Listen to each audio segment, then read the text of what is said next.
Okay, I thought I'd show a few things about this Predator carburetor.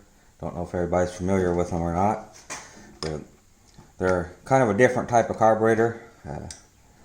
They're variable venturi, and you can see it's just one big barrel, square. It's supposed to flow about 930 CFM.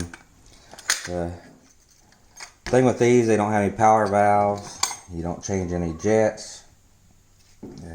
Most people say that they're untunable. That's not really true.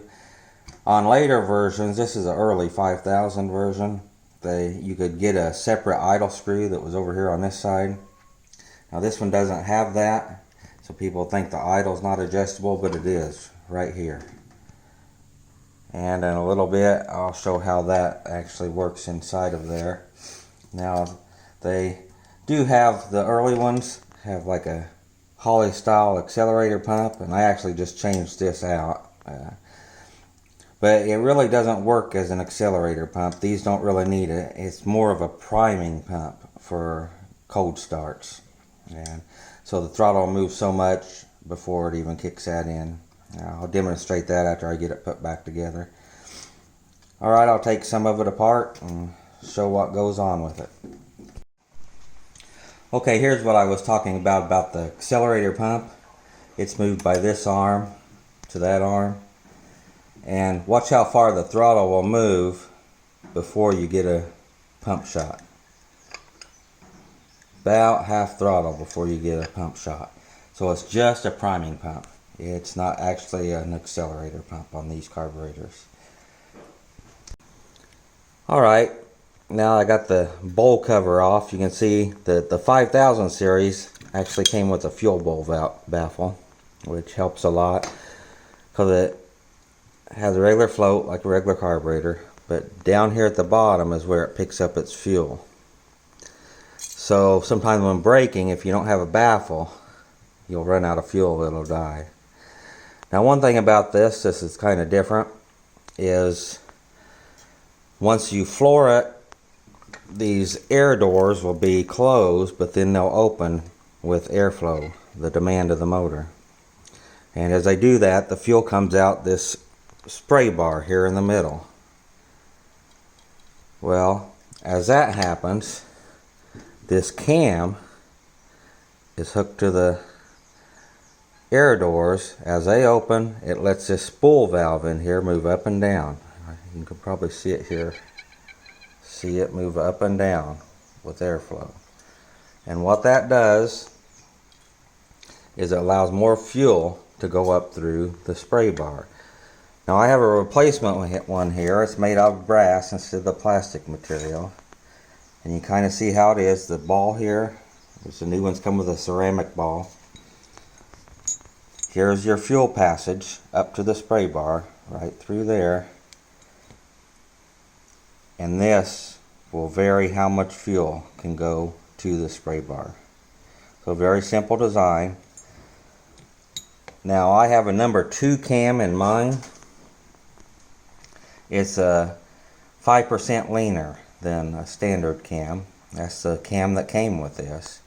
But I think it could still use to be leaned out a little bit. So I'm going to actually trace this onto a piece of aluminum or maybe even brass.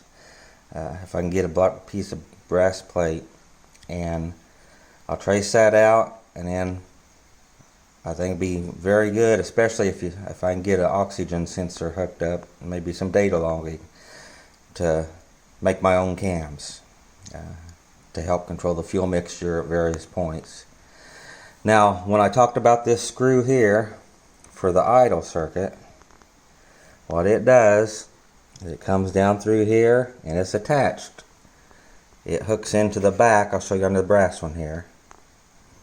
Hooks right there into that brass, and you can vary it up or down to richen or lean out your idle, and actually the whole fuel curve.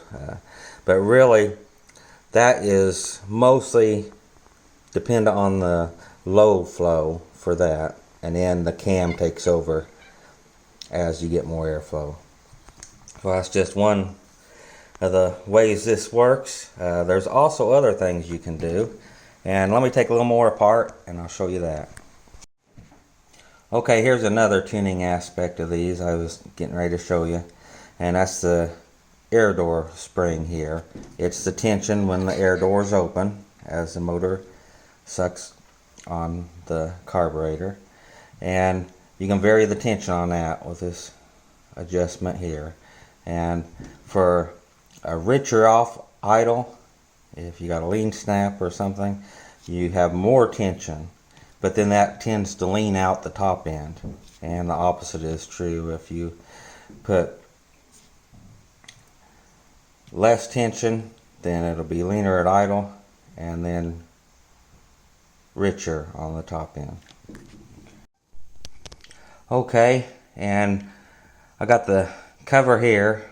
Linkage was all out here, but this just shows the air doors. Now they're not held together because the linkage ain't. But as it opens, there's holes in this spray bar, and I'll take it out. You gotta be careful with it. Take it out. Here's where the fuel comes in. There's an O-ring there. And then you see those holes. That's where the fuel comes out. Now, I haven't pinned these, or I'll probably use small drill bits, but they're supposed to be 39 thousandths holes.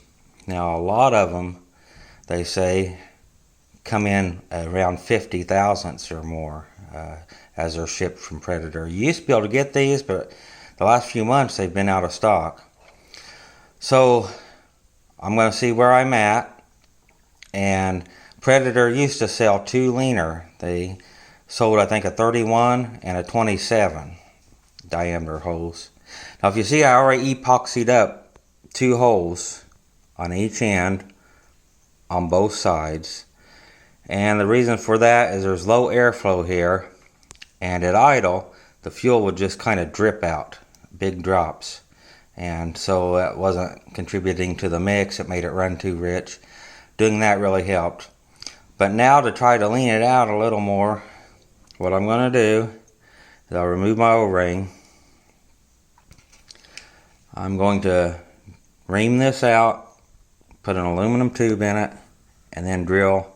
I'll probably start with the 27. That's the leanest the Predator had, because I can always go up. If I have a O2 sensor and can data log, then I can see what's going on. I'll start out just getting on it moderately until I see where it wants to be. But that's one modification I'll do. I'll show a little bit of that on film too.